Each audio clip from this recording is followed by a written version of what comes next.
Weird. That's one way to describe the Nissan Juke. Still, that hasn't stopped Nissan shifting around 500,000 of the things worldwide since it first went on sale back in 2010. Now, it's had an update and Nissan has given it a new engine, a bigger boot and some styling upgrades. At the front, there's a thicker chrome surround for the Nissan badge. The headlamps now contain some LEDs and the lower part of the front bumper is slightly different.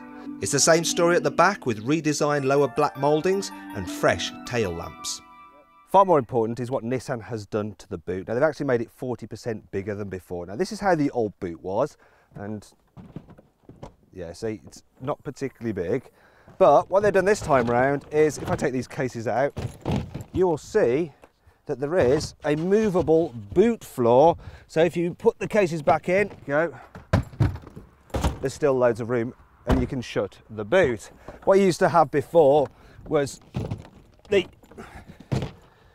the boot at this top position and just a storage cubby underneath there. And if you have got the level in the top position, you can see you've got a flat low base, so it's easy to slide items in and out. And when you fold the seats down, there we go, you've got a flat low bay. In-car storage is as it was before, which is no bad thing really, as there are lots of cubby spaces throughout the cabin. The interior design is pretty much unchanged too. There's the gear gaiter surround that mimics a motorcycle tank, and you can change the colour of that, and the air vent surrounds if you like. Meanwhile, the top of the range Ascenta Premium and Techno models have a Swish 5.8-inch touchscreen with satellite navigation. I find the system very easy to use. It responds quickly, it's intuitive, you've got full postcode entry, and it gives you a selection of routes, and they all seem to be pretty well thought out. The model to go for in terms of the Nissan Juke is the Ascenta Premium, because it's got all the kit you need. Obviously you've got your sat nav, you've got Bluetooth, there's USB input for your iPhone, you've got climate control. It's also got a handy reversing camera.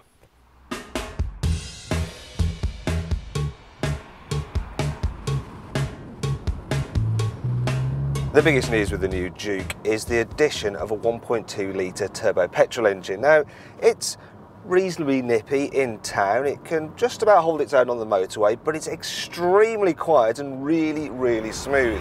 A return around 50 miles per gallon, which is pretty good, and really, unless you do absolutely loads of miles each year, I would have it over the 1.5 litre diesel, because while that might do 70 miles per gallon, it's nowhere near as nice to drive as this 1.2 litre petrol.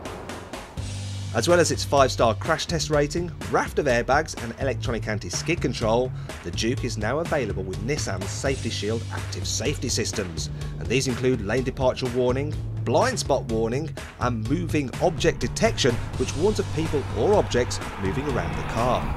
This system really complements the Juke's great all-round visibility, which is mainly due to the fact that you've got this raised driving position. In fact, that's one of the key reasons to buy a Juke. It makes it very easy to get in and out of these rather comfortable seats, and it gives you a great view over other traffic.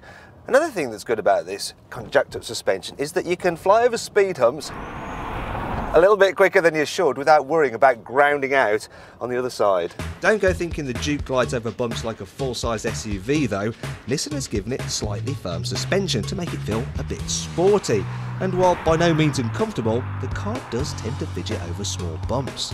Annoyingly, it's not as if the Juke is exactly lots of fun to hurl down a B road. I mean, it doesn't lean too much in the bends for a tall vehicle, but there's just not enough front end grip, so if you go a little bit too enthusiastically in a corner, rather than going round, it starts to wash wide, and so in the end you just slow down and drive it normally, and then your OCD just focuses on that fidgety ride. It's almost as if the Juke has got ants in its pants. It's just all a bit like, and yeah, that gets a little bit annoying after a while.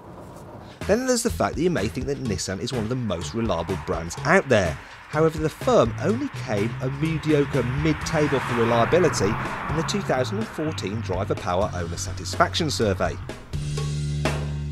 There are some other things that I find a little bit annoying about the Juke. Now, you can get an all-wheel drive version, which is a good thing, but it's rather expensive, and you remember that boot extension that I talked about earlier. While that only applies to the two-wheel drive version, the boot on the four-wheel drive version is as before, which means it's quite small. Another thing is that while I can adjust the steering wheel for height, see that? Yeah, no, I can't adjust it for reach.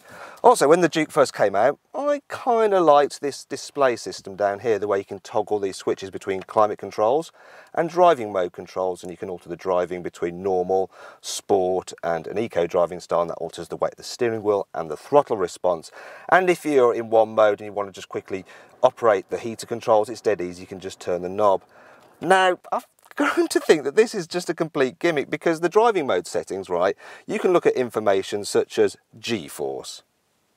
You can find out the engine's torque, the boost from the turbocharger. Now, the kind of people that I've seen driving a Juke aren't really going to care about those things. And anyway, if they're going to want to look at it while they're driving along, they're going to have to take their eyes off the road and stare down there, which is not a good thing. And they're really going to have to stare quite hard, because that screen, it's just so low definition. It reminds me of the screen on an old Game Boy Color. Then there's that sloping roofline. Yes, the Juke may look dramatic, but the space in the back is not as good as on the Renault Captur. Yeah, so headroom, if you lean back, my head's touching the roof. I'm 5'10½", so anyone over 6 foot is going to struggle a little bit back here. Also feels a bit dark and dingy because these rear windows are quite small, and I think overall a normal Super Mini like a Volkswagen Polo just seems a bit more roomy here in the back. Still, the Nissan Juke has a lot more personality, and as they say, personality goes a long way. But if you're considering a car like this, you should also consider some of its main rivals, such as the Renault Captur, which you can watch our video review of by clicking up here, or the Peugeot 2008, which you can watch our review of by clicking down here. Click down here, you can watch our very latest video review, and if you click up there on our logo, you can subscribe to the Carbuyer YouTube channel.